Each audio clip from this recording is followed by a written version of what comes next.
샬롬 반갑습니다. 오늘도 주님의 은혜 아래 머무시는 주님의 성도님들 되시길 주님의 이름으로 축복합니다. 오늘 우리가 함께 읽은 사무엘하 15장에서는 이 압살롬의 반역에 대해서 말씀하고 있습니다. 압살롬은 이스라엘 왕이자 자신의 아버지인 이 다윗에 대항하는 음모를 꾸몄습니다. 그리고 자신을 지지하는 세력들을 모아 반역을 일으켰는데요. 이 일로 인하여 다윗은 왕국에서 도망하게 됩니다. 그 장면이 오늘 본문 16절에 잘 기록되어져 있는데요. 우리 16절 말씀을 다시 한 번 더 읽겠습니다. 시작. 왕이 나갈 때에 그의 가족을 다 따르게 하고 후궁 10명을 왕이 남겨두어 왕궁을 지키게 하니라. 아멘. 이스라엘의 왕이었던 다윗은 압살롬의 반역으로 인하여서 왕궁을 떠나 도망하게 됩니다. 그뿐 아니라 그는 압살롬을 피해서 유대 광야로 피신하여 떠돌게 되는데요. 다윗은 인생의 또다시 어려움을 맞이하게 됩니다. 저는 오늘 이 말씀을 통하여 우리가 살면서 만나는 어려움이 그럴 수도 있고 아닐 수도 있는 변수가 아니라 반드시 마주할 수밖에 없는 상수라는 것을 다시 한 번 더 깨닫게 되었습니다. 동시에 그러면 우리가 어떻게 이 어려움을 이겨낼 수 있을까? 이 어려움이 만날 수도 있고 아닐 수도 있다면 우리가 이 어려움을 어떻게 이겨내야 될지를 굳이 고민할 필요는 없을 것 같은데, 이 어려움이라는 것이 반드시 우리의 인생에 마주하는 것이기 때문에 이 어려움을 극복하는 방법, 우리가 어려움을 마주했을 때 이 어려움을 이길 수 있는 방법을 우리가 고민해야겠다라는 사실을 다시 한번 더 깨닫게 된 것이죠. 사랑하는 성도 여러분, 오늘 말씀의 다윗과 같이 우리도 어려움을 만날 수밖에 없습니다. 어쩌면 이미 어려운 가운데 계시는 성도님들도 계실 수도 있겠다 싶습니다. 그러면 우리는 어떻게 이 어려움을 이길 수 있을까요? 어떻게 이 어려움을 극복할 수 있겠습니까? 오늘 말씀을 통하여 우리가 어떻게 어려움을 이겨낼 수 있을지를 한번 살펴보고 은혜 누리시길 간절히 소망합니다. 다윗은 어떻게 어려움을 극복했을까요? 먼저 하나님을 온전히 신뢰했습니다. 우리 25절 말씀을 다시 한번 더 읽도록 하겠습니다. 25절입니다. 시작. 왕이 사독에게 이르되 보라, 하나님의 궤를 성읍으로 도로 메어 가라. 만일 내가 여호와 앞에 은혜를 입으면 도로 나를 인도하사 내가 그 궤와 그 계신 데를 보이시리라. 아멘.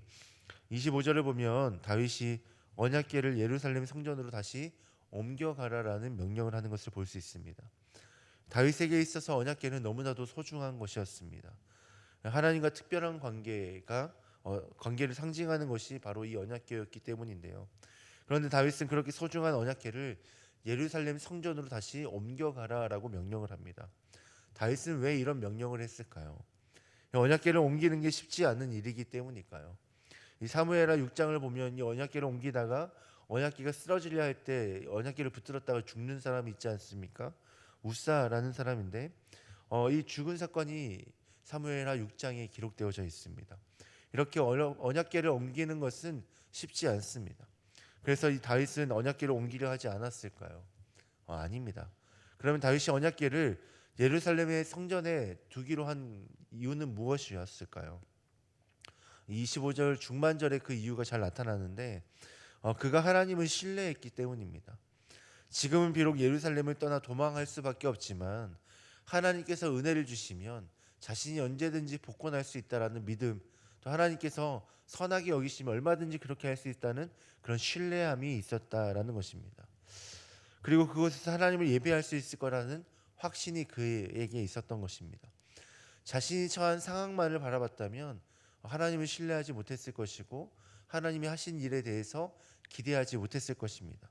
그러나 다윗은 그때에도 하나님을 바라봤습니다. 그 처한 상황만을 바라보며 낙심하고 낭망하는 것이 아니라 하나님께서 하시면 언제든지 내가 왕으로 복귀할 수 있다라는 사실을 신뢰했던 것입니다. 그리고 하나님께서 자신에게 행하셨던 일을 돌아보았던 것입니다. 그렇게 하나님의 신실하심을 바라보고 경험할 때 그는 하나님을 신뢰할 수 있었습니다. 그리고 하나님을 신뢰함으로 언약궤를 다시 예루살렘 성전으로 돌려보냈습니다. 사랑하는 성도 여러분, 하나님은 우리를 절대 포기하지 않으시는 분이십니다.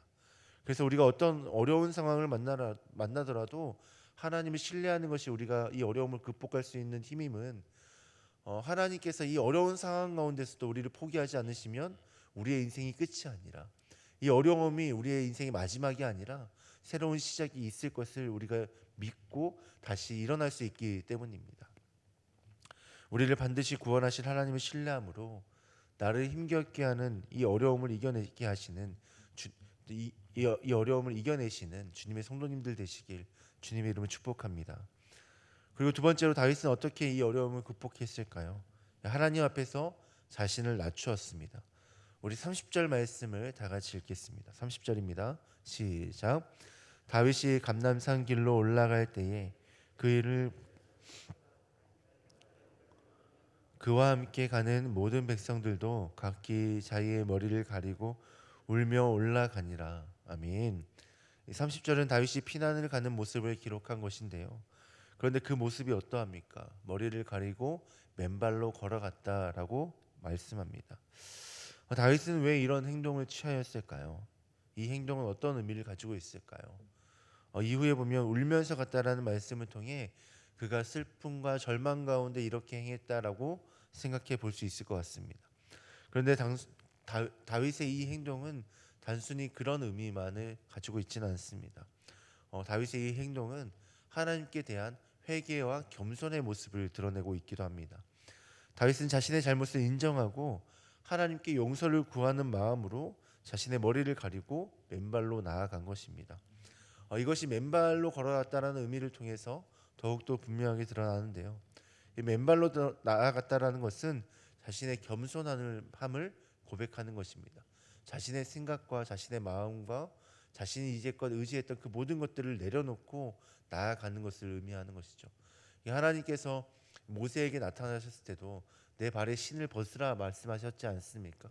자신이 생각하는 모든 것들, 자신이 경험했던 그 모든 것들을 내려놓고 하나님 앞에 나아올 것을 명령하신 것인데, 이 다윗이 맨발로 나아갔다라는 것은 이제껏 자신이 생각하고 경험했던 그 모든 것들을 포기하고 내 앞에 계신 그 하나님만, 내가 신뢰하는 그 하나님만을 신뢰하며 나아가겠다라는 그 겸손의 고백인 것입니다. 그러니까 이제는 더 이상 하나님의 말씀에 불순종하지 않고 하나님 한 분만을 신뢰하며 하나님의 말씀만을 따라가겠다라는 고백인 것이죠. 이렇게 다윗은 하나님께 자신의 죄를 고백했습니다. 과거의 죄뿐만 아니라 자녀들에게 무관심했던 죄, 그래서 계속되는 사건들에 대해서 하나님께 찾지 않았음을 회개하는 것입니다. 이렇게 회개하고 하나님께 돌이킨 다윗은 하나님의 도우심을 받을 수 있었습니다. 오늘 우리가 읽은 말씀에서는 나오지 않지만 이후의 말씀을 보면 하나님께서는 그에게 다시 한 번 더 기회를 주십니다. 그리고 다시 왕으로 복귀하게 하시죠. 사랑하는 성도 여러분, 하나님은 우리가 회개하고 돌아올 때 우리를 죄로 더 이상 묻지 않습니다. 우리의 죄에 대해서 더 이상 정죄하지 않으시는 분이십니다. 그뿐 아니라 우리를 용서하시고 우리를 도우시는 분이십니다. 오늘 내가 죄인임을 고백하며 하나님 앞에 겸손히 행할 때 더 이상 내 경험과 내 지식 가운데 하나님의 뜻을 거스르지 않고 불순종하지 않고 하나님 말씀 앞에 순종하며 겸손히 나아갈 때, 그렇게 회개하며 나아갈 때 하나님은 우리를 도우시는 분이십니다. 그래서 오늘 우리가 하나님의 말씀에 순종함으로 하나님의 도우심을 경험할 수 있기를 우리 간절히 소망합니다. 그렇게 하나님의 도우심을 경험하시는 주님의 성도님들 되시길 주님의 이름으로 축복합니다. 기도하겠습니다. 하나님 감사합니다. 오늘 말씀을 통하여 우리가 살면서 어려움을 마주할 수밖에 없음을 다시 한 번 더 깨닫게 하심에 감사합니다. 우리가 이 사실을 깨달음으로 이 어려움을 극복해야 된다는 사실까지도 알게 되었습니다. 그런데 우리가 어떻게 이 어려움을 극복할 수 있습니까? 먼저는 주님을 신뢰할 때 우리가 이 어려움을 극복할 수 있을 줄 믿습니다. 어려움 중에도 우리를 도우시는 그 주님이 우리를 건져내실 것을 신뢰하고 또 우리에게 가장 좋은 것을 주실 분이심을 신뢰할 때 우리가 이 어려움을 극복해낼 줄 믿습니다.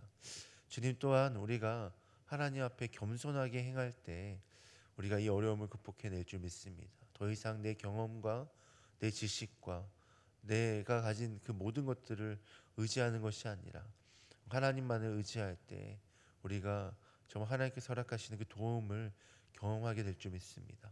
하나님, 이 시간 우리가 주님을 신뢰하고 또 주님 앞에 겸손히 행함으로 하나님의 도우심을 받아 이 어려움을 극복해 나아갈 수 있도록 주님 도와주시옵소서. 주님을 믿는 믿음을 더욱더 더하여 주시옵소서.